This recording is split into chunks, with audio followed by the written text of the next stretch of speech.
Assalamu alaikum, ladies and gentlemen. Welcome back. So let's talk about emphasis in speech today.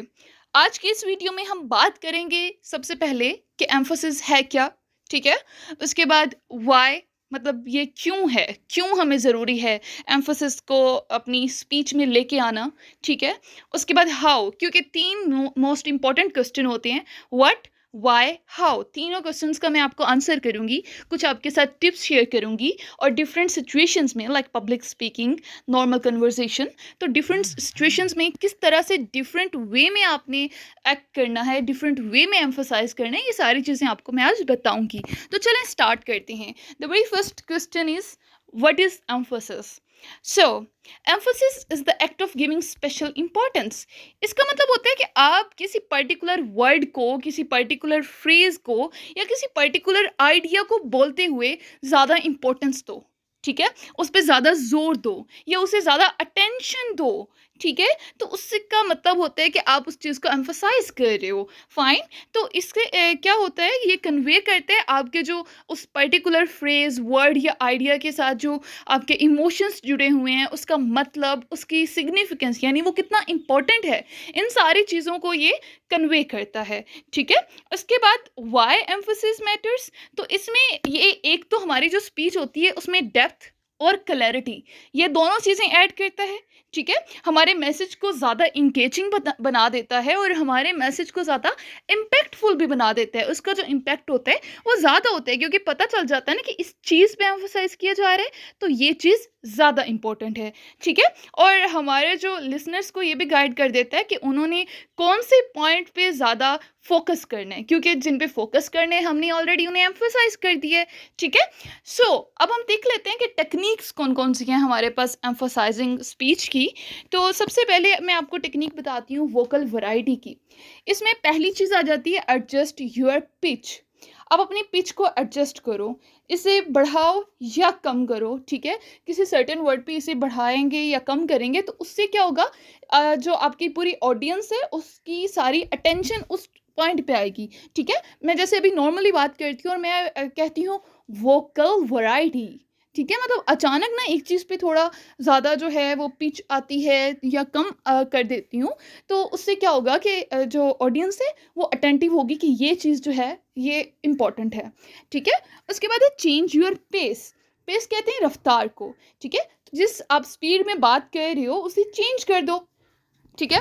For example अभी मैं normal way में आपसे बात कर रही हूँ, लेकिन अभी मैं थोड़ा सा चेंज करती हूँ, like change your pace. So it's just like that, ठीक है। आपने थोड़ा सा उसे स्पीड को कम कर दिया, या स्पीड को ज़्यादा करना isn't a good technique actually, तो स्पीड को थोड़ा सा कम कर दें तो उस पर भी ज़्यादा एम्फोसिस आ जाता है, ठीक है। और उसके बाद हम सेकंड यहाँ पे टेक्निक की बात करें तो इट्स वॉल्यूम कंट्रोल। आप अपने वॉल्यूम को या तो इंक्रीज कर दो या डिक्रीज कर दो, ठीक है। अगर इंक्रीज वॉल्यूम की बात करें तो आप जो पहले जो बातें कर रहे हो उससे थोड़े एक्साइटमेंट में, पैशन में या स्ट्रॉन्ग कन्विक्शन में जो है आप अगर कन्वे करना चाहते हो उस बात को, तो अपने वॉल्यूम को थोड़ा इंक्रीज कर दो। लाइक लेट्स से मैं कह रही हूँ, नॉर्मल बात कर रही हूँ और अभी मैं कहती हूँ वॉल्यूम कंट्रोल, ठीक है। मतलब मैंने थोड़ा स्पीड जो अपना वॉल्यूम था उसे तेज किया ना, तो उससे भी जो है अटेंशन उस पर्टिकुलर फ्रेज या वर्ड पे आ गई। उसके बाद डिक्रीज वॉल्यूम, ठीक है। डिक्रीज वॉल्यूम किस सिचुएशन में आप करोगे, एम्फोसिस तो आएगा ही आएगा उस बात पे, लेकिन इससे क्या होगा कि इससे इंटीमेसी, सस्पेंस क्रिएट होगा और सीरियसनेस क्रिएट होगी, ठीक है। जैसे कोई भी हम बात कर रहे हैं और लाइक सीरियसनेस, किसी को सीरियस करना है तो उसमें आप अचानक से ना सस्पेंस क्रिएट करने के लिए थोड़ा सा अपनी वॉइस को डाउन कर दो, ठीक है, जैसे अभी मैंने किया। फाइन, आपको समझ आए, आपने वॉल्यूम को कम या ज़्यादा किया, ठीक है। और वैसे ये पर्टिकुलर सिचुएशन के हिसाब से होता है, लेकिन अभी मैं जस्ट आपको एज एग्जांपल दे रही हूँ, तो मैं इन्हीं लाइंस या इन्हीं वर्ड्स को डिफरेंट वे में प्रोनाउंस कर रही हूँ। फाइन। उसके बाद हम नेक्स्ट टेक्निक देखते हैं, तो इट्स पॉजेस। पाजेस में हमारे पास दो तरह के हैं, स्ट्रेटेजिक पाजेस एंड ड्रामेटिक पाजेस। स्ट्रेटेजिक पाज ये होते हैं कि आपका जो कीवर्ड है उससे पहले और बाद में थोड़ा सा पॉज दें, उससे क्या होगा कि अगला बंदा जो है वो उसको समझ लेगा, ठीक है, अच्छे से उसे एंटिसिपेट कर लेगा। फाइन। जैसे अभी मैं बात कर रही हूँ सिंपली स्ट्रेटेजिक पॉज, समझ आई, मतलब मैंने पहले और बाद में थोड़ा सा पॉज दिया। उसके बाद अगर ड्रामेटिक पॉज की बात करें तो ये थोड़ा सा लॉन्गर पॉज होता है, ये अटेंशन को ग्रैब करने के लिए, ठीक है, या टेंशन को बिल्ड करने के लिए, या सरप्राइजिंग रेवोल्यूशन को बिल्ड करने के लिए ये यूज़ होता है। जैसे मैं अगर कहूँ कि आज मैं आपको बताने जा रही हूँ कि हमारे इस लेक्चर में ये बात होगी, ठीक है, मैंने मतलब थोड़ा सा यहाँ पे लंबा पॉज लिया ना, फाइन। उसके बाद नेक्स्ट हम देखें, अगर इसकी फोर्थ टेक्निक की बात करें तो वो है प्रोनाउंसिएशन एंड आर्टिकुलेशन, ठीक है। पहला है ओवर इनुसिएट।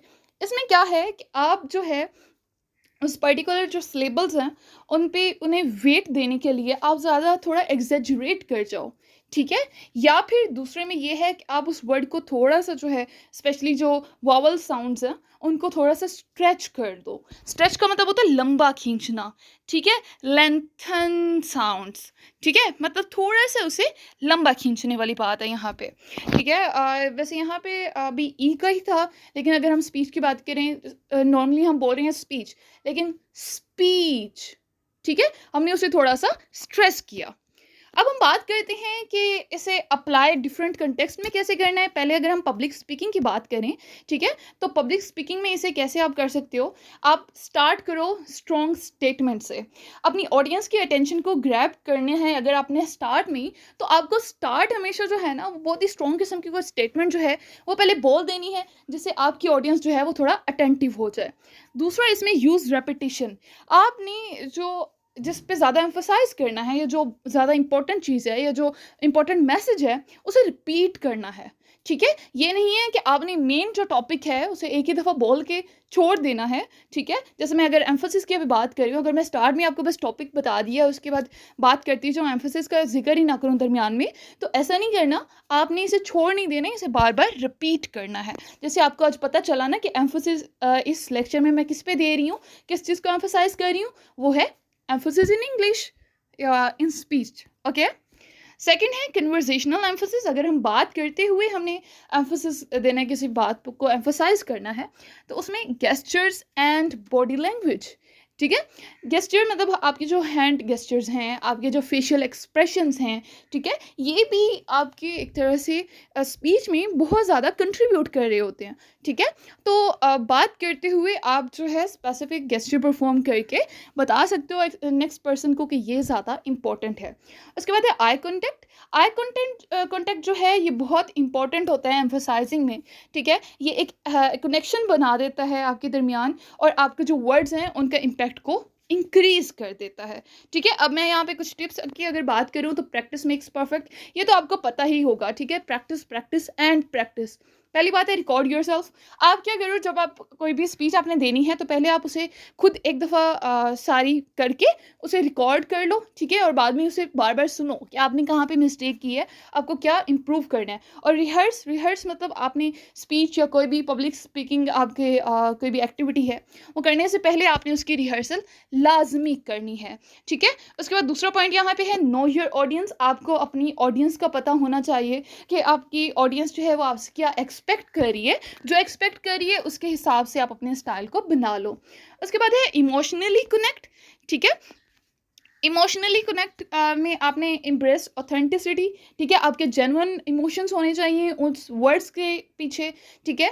मतलब ऐसा ना हो ना कि एक तो आप अगर फॉरेन लैंग्वेज में कर रहे हो, लाइक अभी हम उर्दू हमारी नेशनल लैंग्वेज है, लेकिन अगर हम फॉरेन लैंग्वेज लाइक इंग्लिश में या किसी और लैंग्वेज में स्पीच करने जा रहे हैं, तो जब तक हम उसकी पहले रिहर्सल नहीं करेंगे, उसे प्रैक्टिस नहीं करेंगे, हमें लफ्ज़ों का मतलब नहीं पता होगा, तो हम वहाँ पर जस्ट रोबोट लग रहे होंगे कि विदाउट इमोशन हम बोले जा रहे हैं। हमें वैसा नहीं करना है, ठीक है। हमें जो है उसमें अपने ट्रू इमोशंस को शो करना है, ठीक है। उसके बाद फील योर मैसेज। आप अपने मैसेज को फील करो, ठीक है, उसे फील करो, उसके बाद उसे कन्वे करो। Fine, that's it for today. I hope कि आपको ये सारी चीज़ें समझ आई होंगी। इन्हें अपनी स्पीच में आज से ही इम्प्लीमेंट करना स्टार्ट कर दें, and you will see an amazing results. Thank you.